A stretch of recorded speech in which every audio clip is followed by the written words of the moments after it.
Yesterday, the Standing Rock Sioux Tribe won a major victory in its battle to block the pipeline and stop the construction. What's the name of the company that puts profit above life? Hold on a second. Who is it? I know it's Dakota Access, but what's the name of the pipeline? Oh, well, it really doesn't matter. The Army Corps of Engineers announced that it would not allow the pipeline to be drilled under a dammed section of the Missouri River. And the Army said it would look for alternative routes for the nearly $4 billion pipeline. So it's kind of a victory. I guess you would call it a partial victory. The company involved, the reason I wanted to find the name of the company here, they're more or less giving the middle finger to the Army Corps of Engineers and the Native people and anybody else who wants to look in their direction. They're going to continue to build it anyway. Yeah, that takes a lot of nerve, doesn't it? The Army Corps of Engineers said, no, you're going to have to put it someplace else. And the company that owns it says, no, we're going to go right there. And by the way, Donald Trump is one of the stockholders in that company. So you know what's going to happen after he takes the oath of office. The victory here for the Standing Rock Sioux Tribe and all of us is very short-lived, because once Donald Trump is sworn in as president, all sorts of wondrous, beautiful, lovely, exciting, great things are going to happen.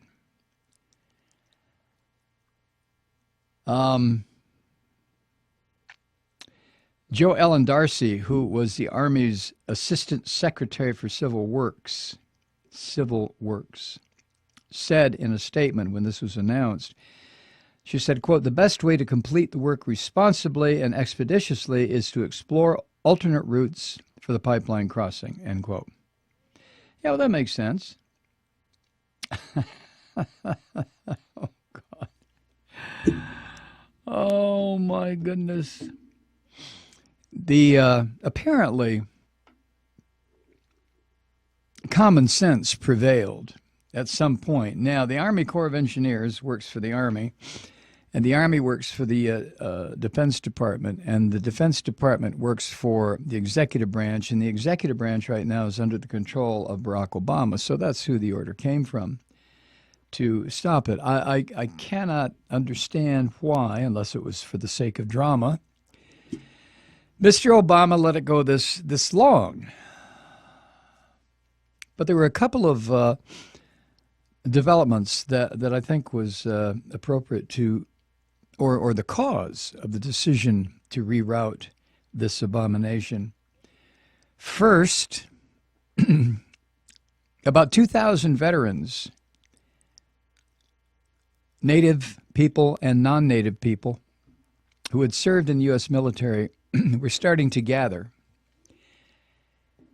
And I don't think they were there just to stand quietly in prayer. I think they were there in case their brothers and sisters who are being pushed around by this oil company, in case their brothers and sisters needed help, I have a feeling the veterans would have responded. Now, how they would have responded, who knows? But there was just a massive confrontation on the way. On the one side, sheriff's deputies and North Dakota National Guard and cops and all kinds of people with weapons. On the other side were thousands of Native Americans, as many veterans as could muster for this kind of an event, and it would not have been very pleasant. The other factor was the temperature in this area where the camp was set up by the native people. The temperature tonight with the wind chill is supposed to hit 20 below. And so many of the people that showed up to participate in a support role for the native people who were demonstrating are not prepared. A lot of city folk were out there. If you took a look at some of the videos, you see a lot of people who obviously were young and dedicated and bless their hearts for being there, but they certainly were not dressed, nor were they prepared for the kind of weather that was coming tonight. So, the Standing Rock Sioux Tribe wins, even though it's a temporary win. Oh, here it is, Energy Transfer Partners. Now, this is a part that's, what are you going to do here? There was no immediate response from this company, but its chief executive, a freak named Kelsey Warren, said the company is unwilling to reroute the pipeline. Unwilling. What happens if you defy an order by the Army Corps of Engineers? Well, I have no idea what happens. Are you subject to fines? Are you subject to being shot on the spot? What are you subject to? I don't know. Anyway, reaction from this decision by the Corps of Engineers was swift, as you can expect. Greenpeace praised the decision. A spokeswoman for that organization said, quote, "The water protectors have done it. This is a monumental victory in the fight to protect indigenous rights and sovereignty," end quote. Craig Stevens, a spokesman for something called the Maine, M-A-I-N Coalition, a pro-infrastructure group. Now, see, there's a difference in definition here. When I think infrastructure, I think aspects of structures in this country that are already in place, sewage systems, drainage systems, bridges, dams, overpasses, highways, schools, electric grid, things that are already there and are deteriorating. But these right-wing freaks who call themselves a pro-infrastructure group, what they're talking about is building pipelines.